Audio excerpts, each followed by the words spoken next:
25वां सर्ग। राक्षसियों की बात मानने से इनकार करके शोक संतप्त सीता का विलाप करना।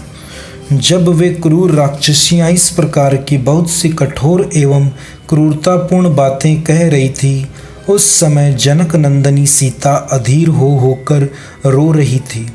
उन राक्षसियों के इस प्रकार कहने पर अत्यंत भयभीत हुई मनस्विनी विदेह राजकुमारी सीता नेत्रों से आंसू बहाती गदगद वाणी में बोली, राक्षसियों, मनुष्य की कन्या कभी राक्षस की भार्या नहीं हो सकती। तुम्हारा जी चाहे तो तुम सब लोग मिलकर मुझे खा जाओ, परंतु मैं तुम्हारी बात नहीं मानूंगी।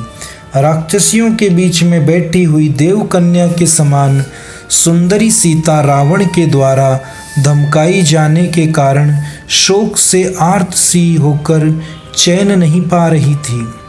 जैसे वन में अपने युद्ध से बिछड़ी हुई मृगी भेड़ियों से पीड़ित होकर भय के मारे कांप रही हो, उसी प्रकार सीता जोर जोर से कांप रही थी और इस तरह सिकुड़ी जा रही थी मानो अपने अंगों में ही समा जाएगी। उनका मनोरथ भंग हो गया था।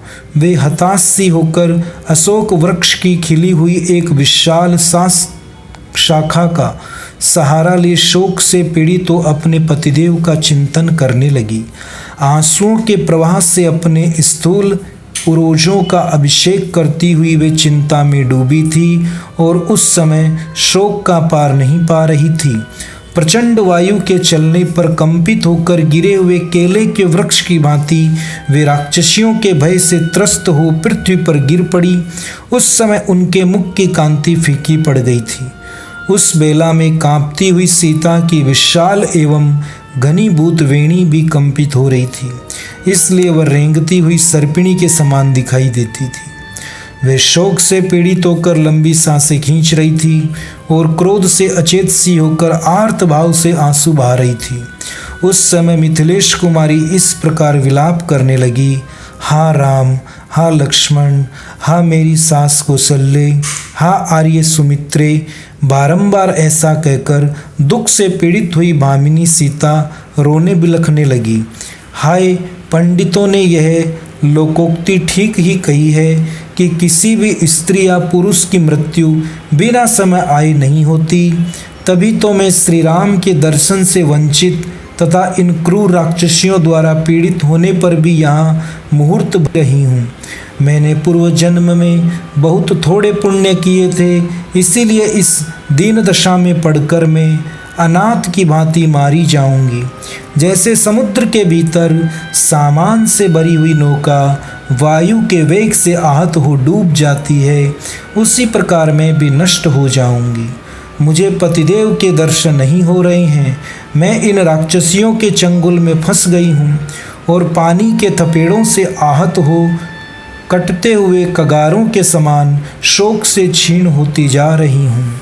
आज जिन लोगों को सिंह के समान पराक्रमी और सिंह की सी चाल वाले मेरे कमलदल लोचन कृतज्ञ और प्रियवादी प्राणनाथ के दर्शन हो रहे हैं, वे धन्य हैं।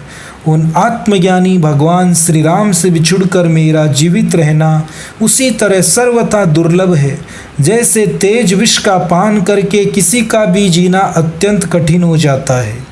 पता नहीं मैंने पूर्व जन्म में दूसरे शरीर से कैसा महान पाप किया था, जिससे यह अत्यंत कठोर, घोर और महान दुख मुझे प्राप्त हुआ है। इन राक्षसियों के संरक्षण में रहकर तो मैं अपने प्राणाराम श्री राम को कदापि नहीं पा सकती, इसलिए महान शोक से घिर गई हूँ और इससे तंग आकर अपने जीवन का अंत कर देना चाहती हूँ। इस मानव जीवन और परतंत्रता को धिक्कार है, जहाँ अपनी इच्छा के अनुसार प्राणों का परित्याग भी नहीं किया जा सकता।